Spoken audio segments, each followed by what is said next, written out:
Questa è la storia di una vendemmia unica perché di questo vitigno alla Dorona non se ne sentiva parlare da almeno 5 secoli, e unica perché questa è una vendemmia che si fa praticamente in mezzo all'acqua.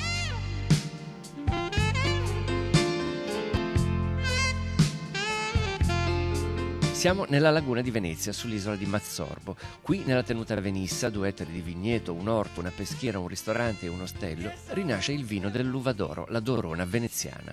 Poche migliaia di bottiglie pronte tra 2 anni. Un'impresa firmata da uno storico produttore veneto di Prosecco che ha il sapore di una sfida.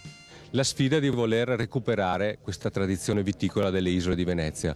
Il risultato è trovare un vitigno di 500 anni che era stato abbandonato 500 anni fa, la Dorona, averlo sperimentato, ripiantato in una tenuta del comune di Venezia, e quindi una collaborazione pubblico-privato che riporta a riscoprire un vitigno che ha una tradizione secolare e che ha delle caratteristiche davvero uniche.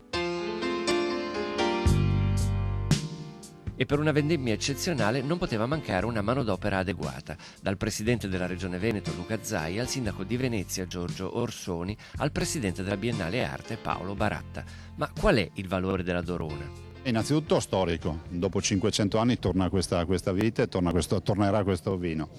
E dall'altro la necessità di ricordare che questa è agricoltura eroica, qui stiamo coltivando la vite come facevano i veneziani, rubando terra alla laguna, alle acque, rubando terra ovviamente a tutto quello che è la salinità, le acque salmastre, le difficoltà della coltivazione in questi luoghi, però anche la volontà di dire che identità significa nuove prospettive nei mercati, significa comunque far parlare del vino Veneto che è la prima regione d'Italia per produzione di vini.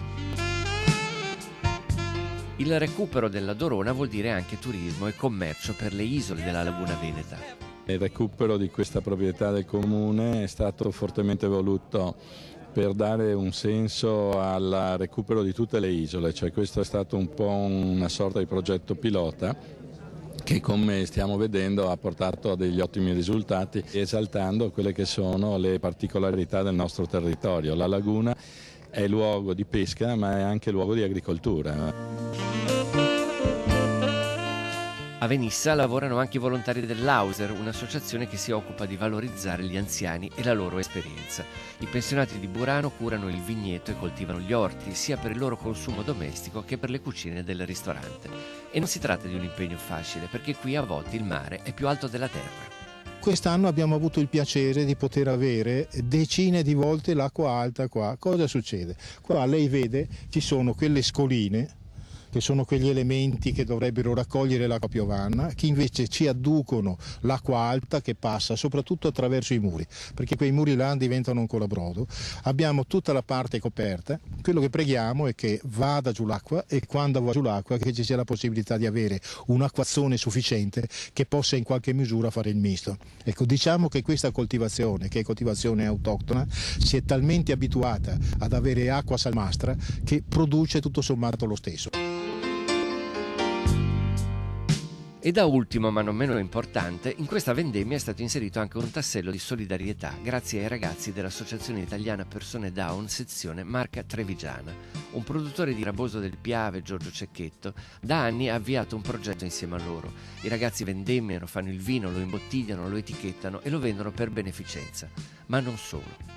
La vendemmia un tempo era un momento di gioia per tutti quanti, loro ce lo fanno rivivere, la solidarietà tra di loro anche nel vendemmiare, uno magari si prende un po' indietro, loro lo incoraggiano a vendemmiare. Queste sono le cose che noi abbiamo perso. Se ci ricordiamo, una volta la vendemmia si cantava, si chiamavano le persone vicine, tutti a vendemmiare, oggi non esiste più questo e loro ci riportano a questi veri valori.